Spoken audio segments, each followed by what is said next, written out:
So we always have this problem with contractors. They come to us with like, man, there's just so much drama in my business.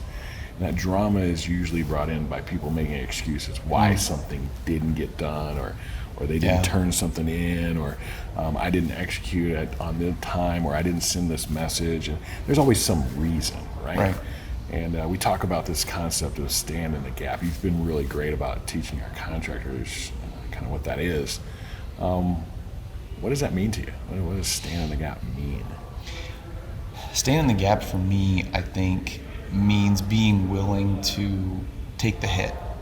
And by take the hit, I mean either a hit you created yourself because of a mistake maybe you made or a deficiency you have, but sometimes it's a hit that comes from somewhere else that isn't necessarily your fault. And so standing in the gap, I think, means really doing what needs to be done without worrying about who's to blame or who's at fault. It's just, this thing needs to happen, and I'm here now, and I can do it. I should do it.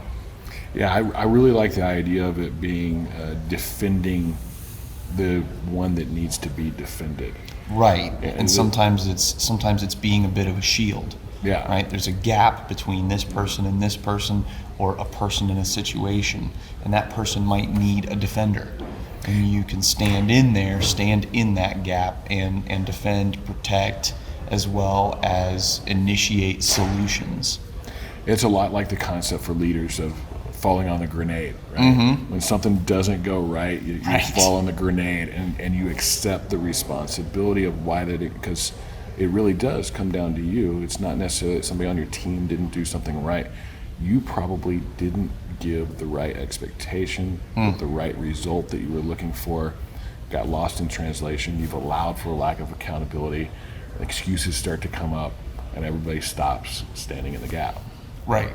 And at the end of the day, especially if you're a business owner, the people who work for you can find another job, or they might get another job, right? But your business goes away. So when it's all said and done and the dust settles, it's kind of all on you, where the buck stops ultimately. Yeah, you're the ultimate fall in the grenade, stand in the gap guy. Right? Always. I mean, if the owner of the company doesn't have a job, nobody does. Yeah, exactly. Awesome, cool. Yeah.